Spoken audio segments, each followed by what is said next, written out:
சரி, மன அழுத்தம்ங்கிறது மிகப்பெரிய பாவமா என்று கேட்டால் இல்லை. மன அழுத்தம் வர வாய்ப்பு இருக்கின்றது. ஏன்? முஹம்மது ஸல்லல்லாஹு அலைஹி வஸல்லமே ஒரு வகையான மன அழுத்தத்தால் பாதிக்கப்பட்டாங்க. அல்லாஹ்வுடைய தூதர் ஸல்லல்லாஹு அலைஹி வஸல்லம் அவர்கள் ஒரு வகையான மிகப்பெரிய கவலையால் அவங்க நபி ஸல்லல்லாஹு அலைஹி வஸல்லம் பாதிக்கப்பட்டாங்க. அல்லாஹ் சுப்ஹானஹு வ தஆலா முஹம்மது ஸல்லல்லாஹு அலைஹி வஸல்லத்தை அழகான முறையில் பக்குவப்படுத்தினான். இந்த இடத்துல முஹம்மது ஸல்லல்லாஹு அலைஹி வஸல்லத்துக்கு 3 முக்கியமான யோசனைகளை, 3 முக்கியமான தீர்வை முஹம்மது ஸல்லல்லாஹு அலைஹி வஸல்லத்துக்கு அல்லாஹ் சுப்ஹானஹு வ தஆலா கொடுத்தான்.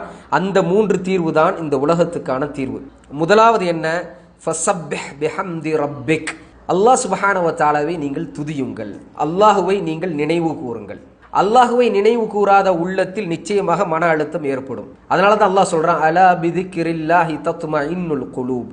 நிச்சயமாக அல்லாஹ் சுப்ஹானஹு வ தஆலாவை நினைவு கூறக்கூடிய உள்ளம் என்பது சாந்தி அடைந்த உள்ளமாக, அமைதி அடைந்த உள்ளமாக இருக்கும் என்று அல்லாஹ் சுப்ஹானஹு வ தஆலா குர்ஆன்ல சொல்றான். அடுத்தது, வகும் மினஸ் சாஜிதீன்.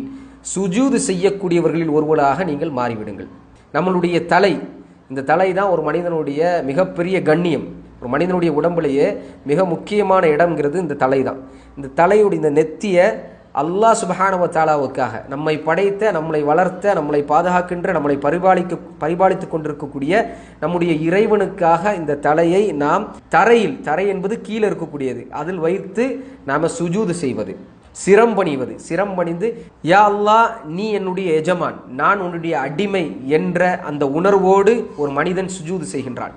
யா அல்லாஹ் என்னுடைய வாழ்க்கையில் ஏற்பட்டிருக்கக்கூடிய எல்லா துன்பத்துக்கும் உன்னிடம் நான் உதவி தேடுகின்றேன். யா அல்லாஹ் எனக்கு நீ உதவி செய், உன்னை மட்டுமே நான் வணங்குகின்றேன். யா அல்லாஹ் எனக்கு உதவி செய் என்று ஒரு மனிதன் கேட்கும் பொழுது நிச்சயமாக மன அழுத்தம் என்பது அவனுக்கு வராது.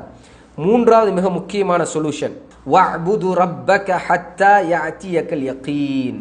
இதுதான் மிக முக்கியமானது. இறுதி வரை, மரணம் உங்களுக்கு வரும் வரை நீங்கள் இறைவனை தொடர்ந்து வணங்கி கொண்டே இருங்கள். அவனுக்கு ஈடு இணை வைத்து விடாதீர்கள். அவன் சொல்லுவதை கேளுங்கள், அவனுக்கு முழுமையாக கட்டுப்படுங்கள், அவனுடைய தூதர் முஹம்மது ஸல்லல்லாஹு அலைஹி வஸல்லத்துக்கு முழுமையாக கட்டுப்படுங்கள் என்று அல்லாஹ் சுப்ஹானஹு வ தஆலா இந்த 3 விஷயத்தை முஹம்மது ஸல்லல்லாஹு அலைஹி வஸல்லத்துக்கு சொன்னான். முதல்ல இறைவனை துதிப்பது, நம்மை படைத்த இறைவனை துதித்து கொண்டே இருப்பது, அவனை புகழ்ந்து கொண்டே இருப்பது, அவனுக்கு நன்றி உள்ள நல்லடியானாக இருப்பது. இரண்டாவது, சுஜூது செய்வது, நம்மளுடைய நெத்தியை இறைவனுக்காக தரையில் வைத்து அல்லாஹ் சுப்ஹானஹு வ தஆலாவுக்கு சிரம் பணிந்து நம்மளுடைய காரியங்களை நாம் கேட்பது. மூன்றாவது, அல்லாஹுவை தொடர்ந்து வணங்கி கொண்டே இருப்பது. இந்த 3ம் தான் மிகப்பெரிய சொல்யூஷனாக அல்லாஹ் சுப்ஹானஹு வ தஆலா தன்னுடைய திருமறையில் குறிப்பிடுகின்றான். ஆகவே இந்த டிப்ரெஷனுக்கு இருக்கக்கூடிய சொல்யூஷன், இந்த டிப்ரெஷனுக்கு இருக்கக்கூடிய தீர்வு இதுதான்.